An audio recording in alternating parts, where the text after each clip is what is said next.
Lo que muchas veces no vemos de las empresas es quiénes son, no solamente qué es lo que hacen, qué es lo que le da sentido a la organización. Y ahí hay una primera gran diferencia entre lo que es una organización y lo que es una empresa. Una empresa puede ser su nombre, su logo, su capital, su mercado. La organización es la forma en la que las personas se organizan dentro de esa empresa para obtener resultados. Y durante mucho tiempo hemos participado y nos hemos capacitado para el hacer, pero no nos damos cuenta que hay un capital social que aporta en función de quiénes son. Me arriesgaría a decir que el 60% de los quiebres, de los inconvenientes, de los problemas que tiene una organización, sobre todo cuando voy a conversar con los mandos medios o los CEOs de las empresas, no tienen que ver con el mercado, no tiene que ver con la inflación, no tiene que ver con la importación, tiene que ver fundamentalmente con la forma en la que las personas se relacionan. Los conflictos internos que empiezan a impactar y a generar un costo en la organización que muchas veces no tienen capacidad de respuesta. No hay líderes, personas que sean capaces de hacerse cargo del fenómeno humano, que paradójicamente es lo que hace mover la empresa. La empresa no es sin esas personas. Y cuando la empresa se encuentra que no está teniendo capacidad de respuesta, que las personas no tienen capacidad de respuesta, hay una tendencia, y es lo que genera alta rotación, de cambiar a las personas. El coaching ontológico de alguna manera propone que antes de que cambiemos a las personas puedan cambiar. No hay garantía que cambiando las personas tengamos una cultura diferente dentro de la organización. Es más, tal vez sea un hermoso desafío cambiar la cultura con las personas que están dentro de la organización, más allá de que algún cambio puede llegar a generarse o a realizarse.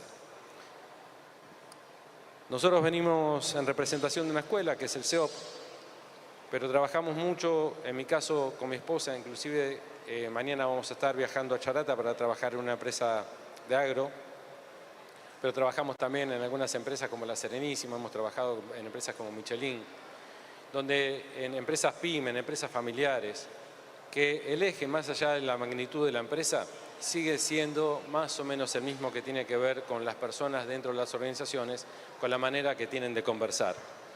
El CEOP como organización tiene una misión que de alguna manera representa su identidad, que no es solamente lo que hacen, que es formar facilitadores y coaches ontológicos, sino que esos profesionales contribuyan en la construcción de sentido personal, organizacional y social.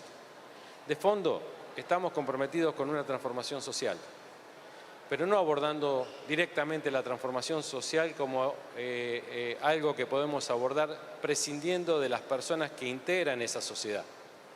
Es muy interesante escuchar, lo debemos haber escuchado e inclusive lo debemos haber dicho, hablando de la sociedad en tercera persona, algo así como lo que pasa es que vivimos una sociedad hipócrita. Por ejemplo, lo que pasa es que esta sociedad no se compromete. Y casi que cuando hablamos de la sociedad no somos conscientes de que somos parte de esa sociedad. Y así como cada uno de nosotros es parte y no se reconoce, entonces la pregunta sería, ¿quién es la sociedad? Para poder hacer una transformación social necesitamos relacionarnos con las personas en primera instancia, con las organizaciones en segunda instancia y probablemente con la sociedad como última instancia.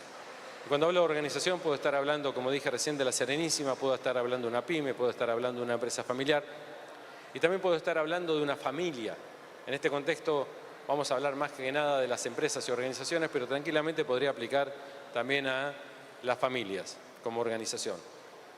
El CEOP hoy tiene 40 escuelas formando coaches ontológicos donde nosotros decimos, y facilitadores, donde nosotros decimos, nos estamos multiplicando en esa misión de transformar la sociedad, interactuando en puntos específicos de todo el país. Inclusive estamos con 2 sedes en Uruguay. Esto para que de alguna manera sepan quiénes somos, aparte de lo que hacemos. Y el director académico, fundador de esta escuela, Alejandro Marchesán, el doctor Alejandro Marchesán, suele decir que un futuro diferente está a una conversación de distancia. Cuando vamos a las empresas, es más, cuando las empresas nos convocan, es casi que puedo predecir lo que nos van a decir. 99,99% de las empresas nos dicen tenemos problemas de comunicación. En la empresa hay problemas de comunicación. No nos entendemos, nos peleamos, no suceden las cosas, no coordinamos bien acciones, tenemos problemas de comunicación. Y generalmente lo que pretenden es abordar el problema de comunicación desde la comunicación. Es un poco más profundo que la comunicación en sí. Podríamos trabajar la comunicación, podríamos trabajar en esto que hemos aprendido inclusive en la escuela, que hay un emisor que tiene un rol activo, que emite un mensaje, que lo recibe un receptor que tiene un rol pasivo. Y el énfasis lo hacemos en el actor, esto quiere decir en el emisor, el rol activo, para construir un mensaje eficiente. Lo que hemos descuidado en esta ecuación es que hay un receptor que también tiene un rol activo, que no importa lo que diga el mensaje, va a haber una interpretación del mensaje que le corresponde a quien lo está escuchando. El mensaje no solamente se construye desde el emisor, sino que también se construye desde el receptor. El receptor tiene una historia, tiene una emoción, que escucha lo que escucha y no sabemos bien por qué.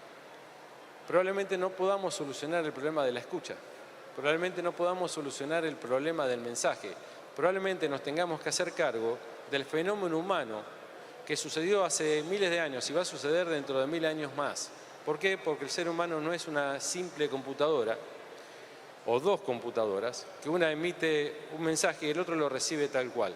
El que recibe el mensaje lo recibe y lo interpreta. ¿Por qué?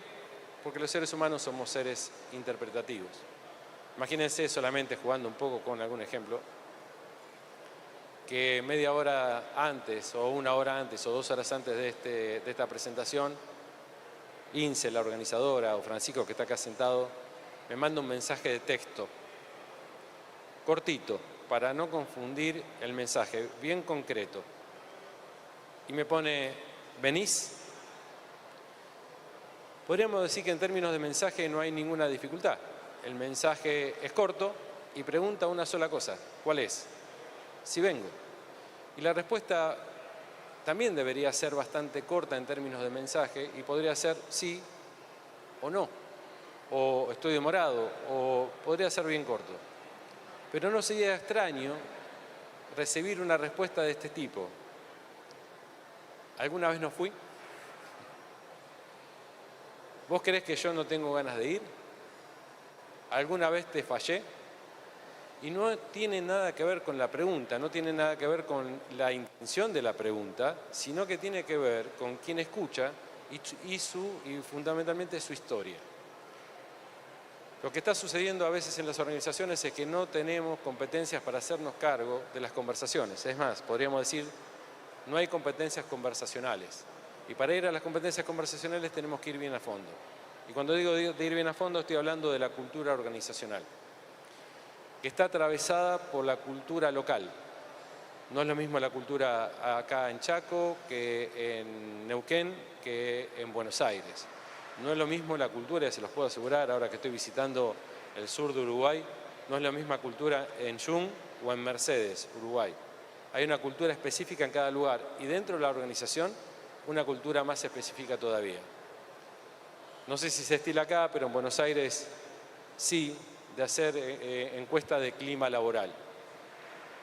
Es muy interesante porque en general no dan bien, justamente porque no tenemos competencias conversacionales, porque la coordinación de acciones, entendiendo la empresa o la organización como una red de relaciones que sucede entre personas, esa cultura muchas veces atenta contra los resultados o las estrategias. Peter Drucker, que es un reconocido e inclusive podríamos decir el padre del management del siglo XX, suele decir o ha dicho: la cultura se come a la estrategia en el desayuno. La cultura se come a la estrategia en el desayuno. No importa qué estrategia quieras implementar, que si la cultura no acompaña, probablemente colapse, no por la estrategia en sí, sino por la cultura.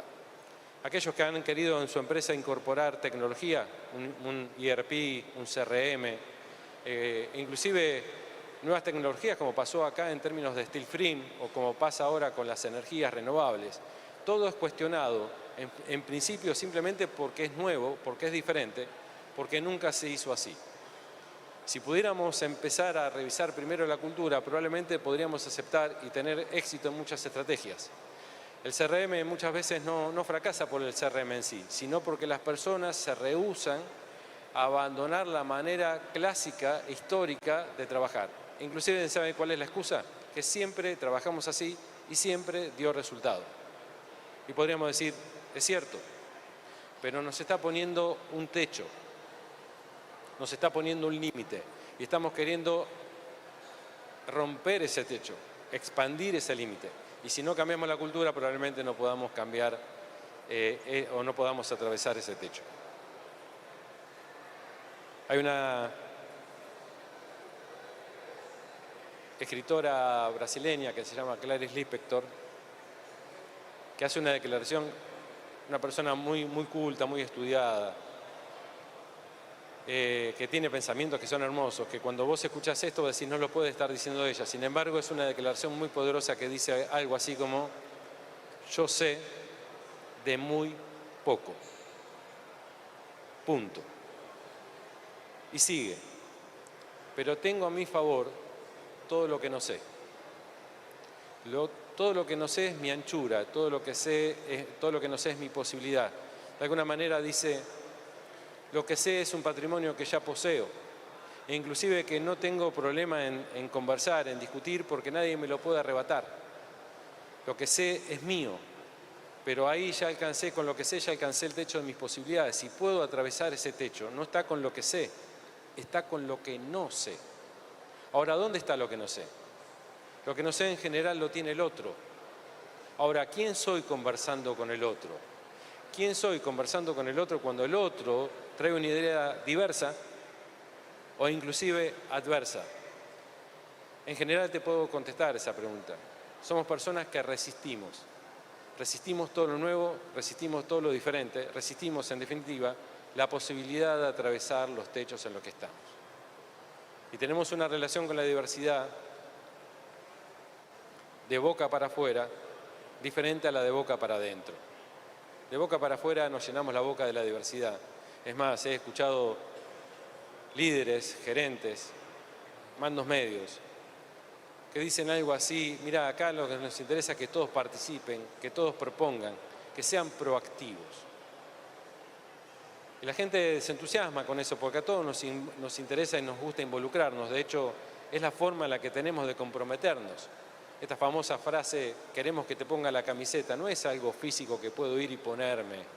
De hecho, yo jamás le diría a alguien, quiero que te pongas la camiseta, sino que el líder de época, el líder que necesita este tiempo, es un líder que en su manera de liderar llegue un día a la organización y se encuentre a las personas con la camiseta puesta. No puede ser por imposición. La cultura no se impone, la cultura se inspira y requiere de mucho más trabajo, es mucho más trabajoso que simplemente el imponer. La cultura del imponer ha llegado, desde mi punto de vista, a su techo.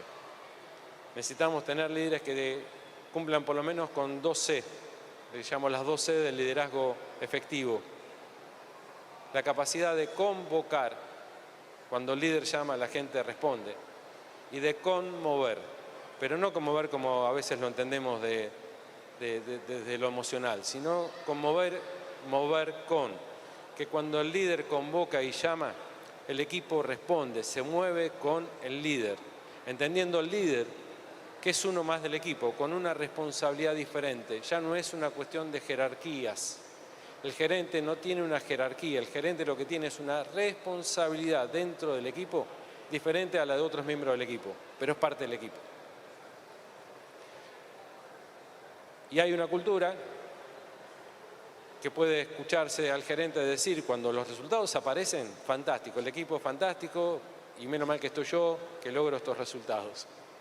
Cuando los resultados no aparecen, los equipos pasan a ser parte del problema. Es el escape o es el mecanismo de fuga de los líderes para no hacerse cargo y responsable de su liderazgo.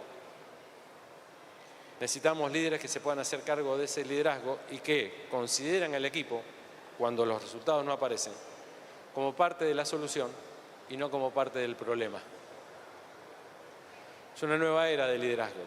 Lo que pasa es que tenemos que cambiar nuestra cultura.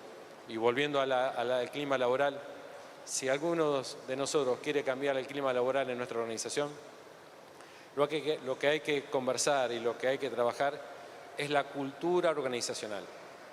¿Por qué? Porque el clima laboral solamente expresa la cultura que se vive, cómo se está viviendo la cultura en esa empresa. Ahora, hay que tener competencias para esto, hay que adquirir competencias para esto.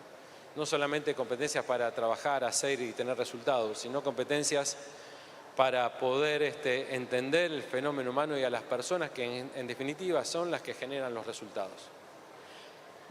Y voy a convocar a este hombre que allá por la década del 70 revolucionó lo que es el mercado de las tarjetas de crédito. Si yo pregunto una marca famosa, la marca más famosa, generalmente la gente me responde Coca-Cola. Pero cuando yo ahora pregunto, en este tiempo, ¿no? Capaz que hace 30 años atrás era diferente, pero en este tiempo yo pregunto cuántas de las personas presentes toman Coca-Cola, y no les voy a hacer levantar la mano, quédense tranquilos, voy a traer estadística. Más o menos en la sala me queda el 40, 35, 40, 45%, depende el perfil de la sala. Pero cuando yo pregunto quiénes de la sala tiene tarjeta Visa, ya sea de crédito o de débito, 95, a veces 100% de la sala tiene esa tarjeta. Esa tarjeta, cuando este hombre, Dee Hook, que fue el CEO emérito de Visa Internacional, que trabajaba en un banco, las tarjetas predominantes eran Mastercard y eran Diners. Y hoy quedaron relegadas a segundo plano, bueno, ni hablar Diners, ¿no? Pero Mastercard inclusive en términos de mercado quedaron relegadas por lo que es Visa, por el trabajo de este hombre que hizo en la década del 70, tampoco hace tantos años, para los que tenemos alguna, yo tengo 57, tampoco hace tantos años. Y él tenía una filosofía totalmente disruptiva de lo que era el liderazgo. Vamos a escuchar algo de esto. Hablando de liderazgo personal, como el primer liderazgo, nadie puede dar lo que no tiene y mucho menos lo que no es. Antes de pretender liderar, tengo que liderarme a mí mismo. Y es un poco lo que dice él. La primera y principal responsabilidad de cualquiera que pretenda gerenciar es gerenciarse a sí mismo. Y la pregunta es, ¿gerenciar qué? No es gerenciar lo que se gerencia en una empresa para hacer. Dice, gerenciar su propia integridad, su carácter, su ética, su conocimiento, su sabiduría, su temperamento, su palabra, sus actos. Es un gerente, un líder, que antes de hablar se va a preguntar para qué va a decir lo que va a decir. ¿Qué quiere producir con esto que está diciendo? ¿Qué es lo que va a generar en el otro? Si va a generar entusiasmo, va a generar preocupación, va a generar desinterés. ¿Qué es lo que va a generar? Un futuro diferente está en una conversación de distancia. Hay dos claves en esa frase.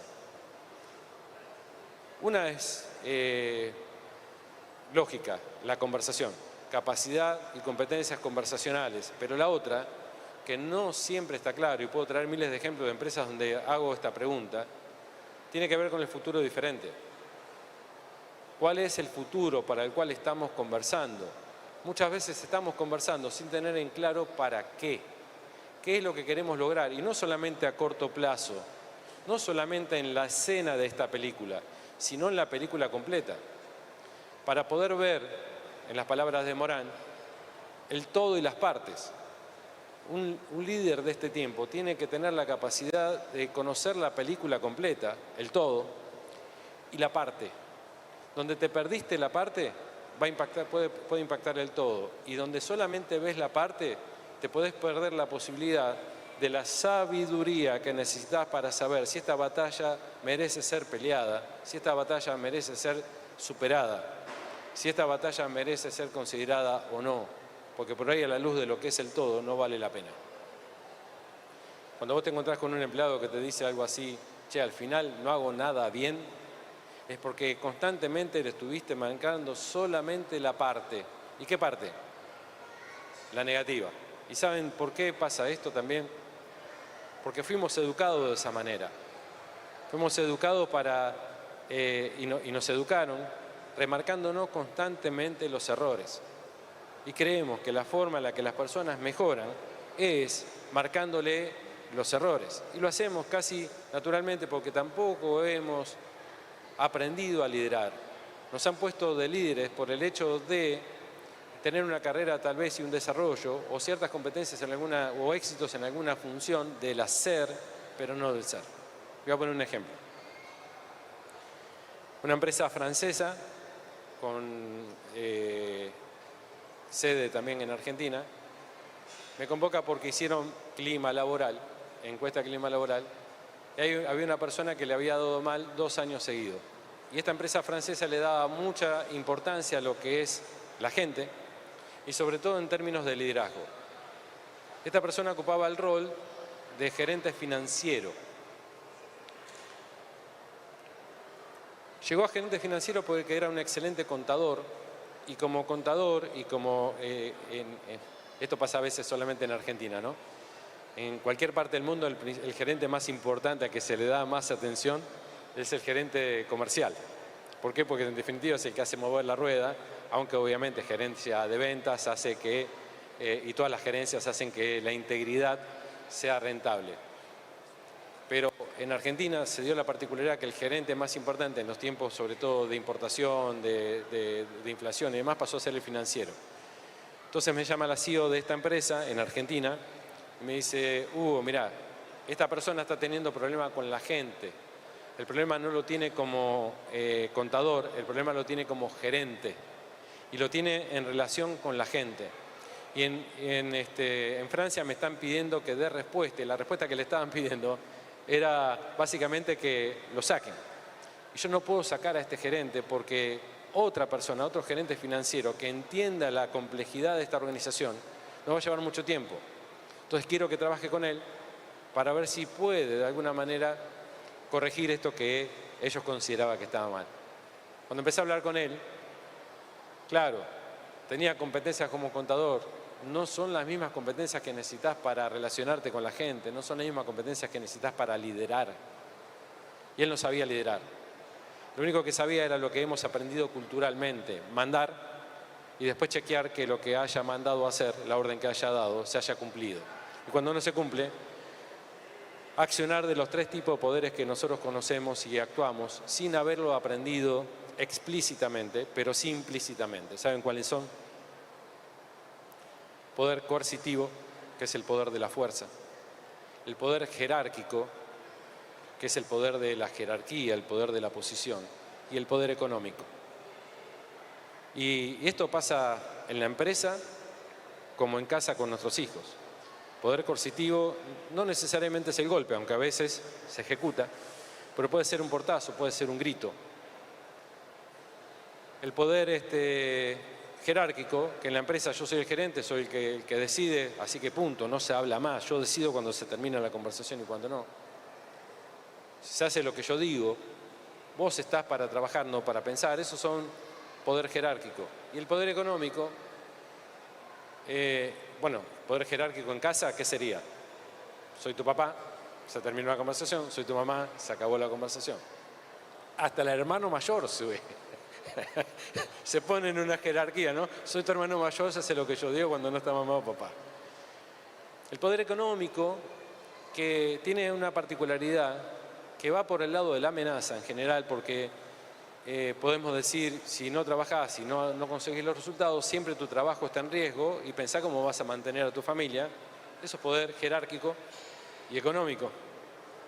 Pero también hasta cuando pensamos que estamos haciendo algo bueno, porque inclusive con muy buena intención incorporamos la idea de premios. Y el premio no deja de ser la utilización del poder económico, pensando que el burro se mueve por la zanahoria que tiene delante, o que el mono baila por la plata, el mono por la plata baila. Lo que nos perdemos ahí en esta metáfora es la posibilidad de entender que el ser humano es mucho más que un burro, y que el ser humano es mucho más que un mono, y que tiene capacidades de moverse más allá de lo que es el dinero. Sobre todo en las generaciones jóvenes están buscando otras cosas. Las empresas IT están enloquecidas, ¿saben por qué? Porque no pueden retener al talento con dinero. No lo pueden retener con los premios. Pero volviendo al tema de los premios, el premio después se consolida como un derecho. Y cuando no me lo das, que es un premio que como premio vos me lo deberías dar cuando querés y cuando no querés no, pero cuando no me los das, todo lo que yo construí en función del premio se empieza a destruir. Ni hablar cuando aparece la sensación de justicia o injusticia. Si el premio es por si llego a 100 y yo llego a 99 y no me lo das, che, ¿no viste el esfuerzo que yo hice? No me lo merecía de todas maneras. Y voy a decir, pará, los números son los números. 100 es 100, 99 es 99. Casi llegaste, casi te doy el premio. ¿Y saben qué es lo que sucede? La gente se desmotiva. Si me preguntás a mí, en función de la experiencia que tengo recorriendo las organizaciones y hablando con las personas, y me voy a incluir, para no hablar de la sociedad sin incluirme, lo que las personas necesitamos es reconocimiento, no premios. Nosotros necesitamos que nos permitan participar, que nos escuchen. Necesitamos que nos reconozcan una idea.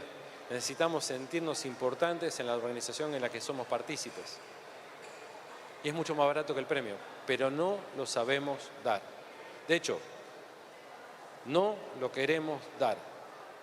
En lo que tenemos como liderazgo clásico, el líder es incapaz de reconocer a un trabajador, a un empleado, a un colaborador, porque siente que si no es él el que generó el resultado, probablemente pierde valor como gerente o pierde valor como líder. Estamos en presencia de un cambio de época. La pandemia aceleró el cambio de época, porque esto lo venimos hablando hace más de 15 años. Pero el gerente clásico se quedó sin herramienta cuando los empleados se fueron a trabajar a la casa y no podían tener la camarita controlando qué es lo que hacían o no podían marcar su presencia detrás del respaldo del asiento para que el empleado trabaje, porque si no estoy yo, el empleado no trabaja. Dee Hook desarrolló una forma de liderar, de gerenciar diferente. Y Visa escaló en 10 años, se posicionó como número 1 en tarjetas de crédito y de débito. Y cuando lo entrevistaron una vez, él se retiró en 1984, pero cuando se retiró motivado por una pregunta que le hicieron en un reportaje, en una conferencia más que en un reportaje. Y él, inflando su pecho del equipo de trabajo de Visa y del liderazgo que proponía, que tenía que ver con generar que las personas tengan su propio motivo para la acción, ya no un líder motivacional, yo soy el motivo de tu acción, sino que como líder, como gerente, en esos reconocimientos, en esta participación, en esta aceptación de la diversidad, hago de que vos quieras trabajar y dar lo mejor de vos en la empresa. Esto quiere decir, la motivación es tuya, no mía. Alguien lo cuestionó y le dijo, bueno, está bien, pero convengamos que eso sucede en Visa porque está usted. Y él se propuso demostrar que Visa lo había trascendido. Visa, organización, no Visa, empresa. Visa, organización, Visa, cultura instalada, aprendida, diferencial. Lo había trascendido a él, él renunció y de alguna manera demostró que él era un líder que había sido capaz de no hacer notar su ausencia. Es más, dice, un líder eficiente es el que no hace notar su ausencia, ni necesita marcar presencia. Es el que hace que las cosas sucedan. Es el que genera que la gente quiera quedarse, más que retener talento, empresa magnética. Las personas no solamente se quieren quedar en la organización, sino que de otras organizaciones quieren venir. Ahora la pregunta es, ¿estamos siendo ese tipo de empresa? ¿Tenemos ese tipo de líderes? Si no lo tenemos o no lo somos, no se hagan ningún problema. Aparece la gran posibilidad. Y si no saben cómo, no se hagan ningún problema. Acuérdense de Clarice Lispector. Yo sé de muy poco, pero tengo a mi favor todo lo que no sé. La cuestión no es saber, no es el cómo. La cuestión no es el cómo, la cuestión es el qué. Estoy dispuesto a hacer un giro en mi organización que entienda que uno de los mayores componentes de la organización, uno de los mejores o más fuertes capitales que tiene la organización es el capital social, que puede poner en jaque el resto de los capitales que la organización tiene. Dice Die Hook que es una tarea compleja. Bueno, a veces escucho, no, bueno, sí, pero es difícil. Nadie dice que es fácil. Y es más, te invitaría a correrte de la conversación si es fácil o difícil. La pregunta no es funcional. A veces tenemos que aprender a hacernos preguntas. La pregunta no es si es fácil o difícil. La pregunta es si estoy comprometido a que eso suceda. Y cuanto más comprometido estoy, la creatividad, me encanta esta frase, la creatividad es hija del compromiso. Si estoy comprometido con que eso suceda, el cómo va a aparecer. Lo que me interesa no es si es fácil o difícil, sino si estoy comprometido con. Es una tarea compleja, interminable, no tiene fin. Increíblemente difícil y poco reconocida. La gerencia de sí mismo es algo a lo que le dedicamos muy poco tiempo y en lo que escasamente logramos resultados destacables, porque se trata de algo mucho más difícil que el mero determinar y controlar la conducta de otros.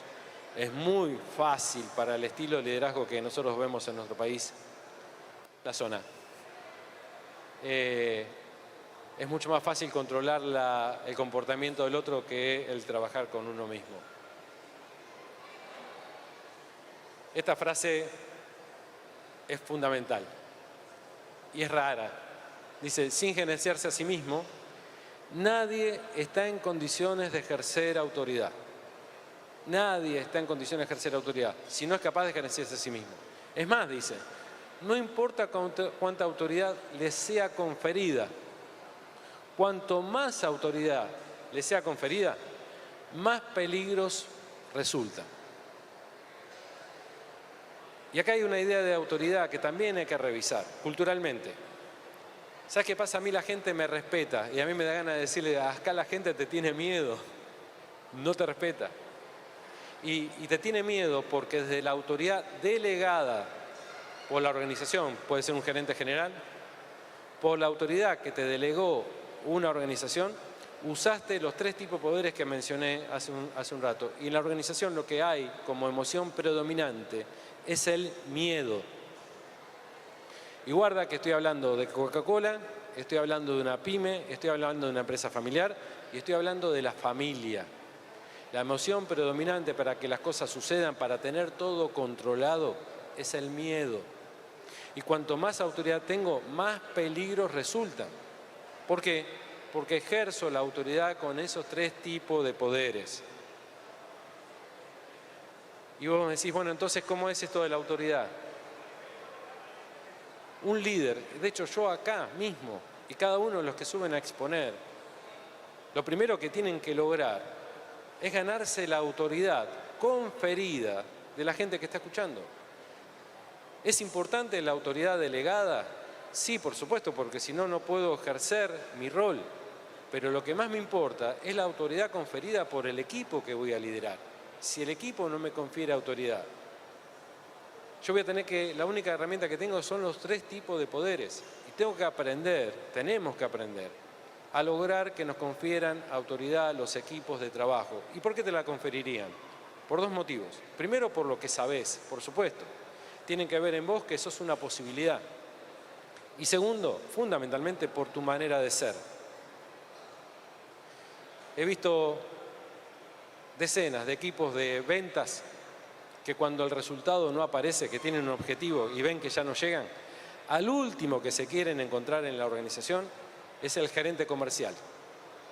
Cuando debería ser al primero que deberían recurrir. ¿Pero saben por qué? Lo esquivan. Porque ejerce un liderazgo basado en el temor. Su poder radica en el miedo. Y como le dijeron a un emperador, tu poder radica en mi miedo. Se acaba mi miedo, se acabó tu poder. Válido para nuestros hijos, ¿eh? Si ejercemos la paternidad, la maternidad a través del miedo, va a llegar un momento en que nuestros hijos nos van a decir, tu poder radica en mi miedo. Ya no te tengo miedo, ya no tenés poder. Autoridad, poder es algo que muy interesante para desarrollar, no obviamente acá, pero para trabajar y en todo caso entender cómo se construye, cómo se genera.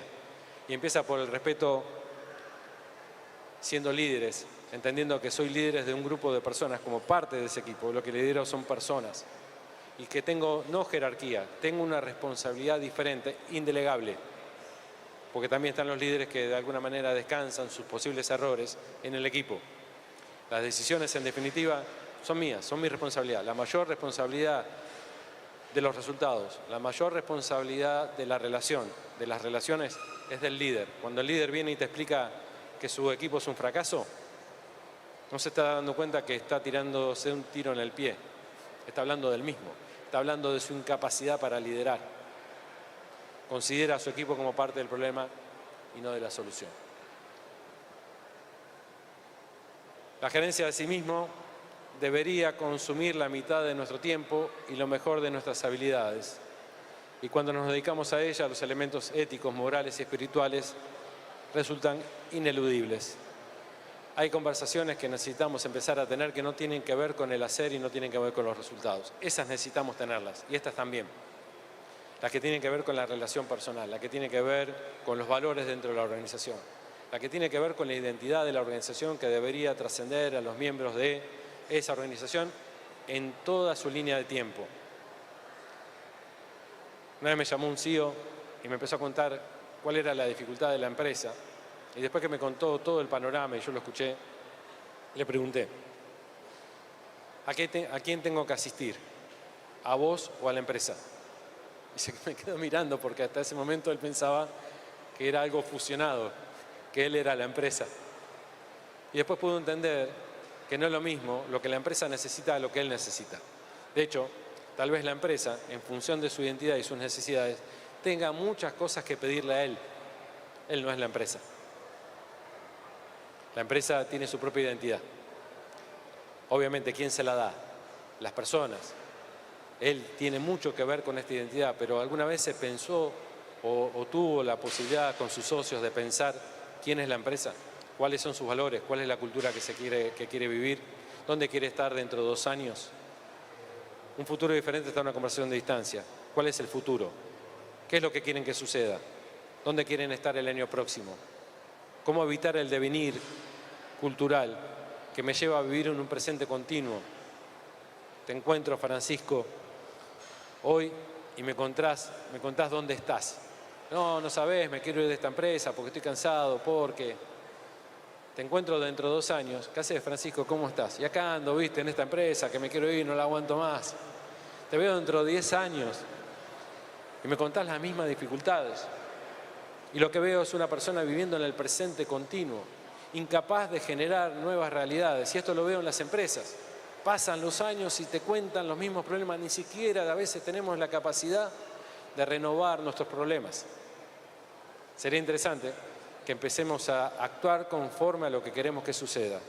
Sería importante que nos preguntemos no solamente qué necesitamos hacer, sino quiénes necesitamos ser para que eso suceda. ¿Qué necesita este tiempo que nosotros seamos en la organización? Y después preguntarte, ¿estoy dispuesto a ese cambio? ¿Estoy dispuesto a esa transformación? Si tenés miedo, es natural. Todo cambio es crisis y toda crisis conlleva 2 cosas, amenaza y oportunidad. Y cuidado con quedarte con una de las 2, porque si ves solamente la amenaza, te puedes perder la oportunidad. Y si ves solamente la oportunidad, la amenaza te puede acabar. Es poder reconocer y gestionar tanto la amenaza como la posibilidad. Y voy terminando. Esto es D-Hook, fundador y CEO emérito de Visa Internacional. Y él termina diciendo, el gerenciarse a sí mismo comienza con una evolución, superación del sujeto que toma la acción, desafiando su devenir, es decir, los paradigmas en los cuales se encuentra. Y acá traigo a Morán, que dice que todos vivimos bajo la influencia de un paradigma. Lo que tienen como característica los paradigmas es que no somos conscientes de ellos. No nos damos cuenta que hablamos de cuidar las relaciones, pero llega un momento que vos ves 2 personas conversando que dicen que quieren cuidar la relación, pero están más comprometidos con la razón que con la relación. Prefieren tener razón que relación. Es más, en este paradigma en el que estamos y que es invisible, que opera, muchas veces, increíblemente, preferimos tener razón que resultado. Cuando en un equipo hay disenso, y de alguna manera, inclusive algo que busco evitar constantemente, que es la votación, pues ¿saben quién? En un equipo cuando hay diferencias, ¿saben quién es el que propone la votación? El que de alguna manera sabe que va a ganar. Nunca lo va a proponer alguien que de alguna manera hace una lectura y sabe que va a perder.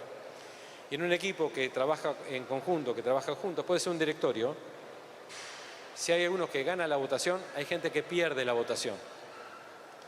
Y se siente derrotado. Y esto pasa en el lenguaje, en el convencer. Si hay alguien que convence, hay un convencido. Hay un convencido. Y dice Saramago, el querer convencer es un intento de colonización del otro. Es querer que el otro piense como yo. Y cuando no tengo razón, o cuando de alguna manera alguien me vence en la votación, aunque el resultado sería mucho más importante para mí, porque soy miembro del directorio, de alguna manera y en el subconsciente estoy esperando ese glorioso momento en el que no se alcance el resultado y yo pueda decir, acá aparece la S, ¿vistes? Porque el glorioso momento es con la S, si no, no es glorioso. ¿Vistes? Tenía razón. Tenía razón. Revisar nuestros paradigmas y ver cómo la cultura opera en nuestra manera de ser y hacer nos va a permitir cambiarlo, transformarlo y alcanzar resultados que con quienes somos y lo que hacemos no son posibles. Muchísimas gracias por haberme acompañado en este viaje y espero haberles aportado un poco de valor, que en definitiva es lo que buscamos hacer los líderes, aportar valor en los lugares en los que podamos estar. Muchísimas gracias.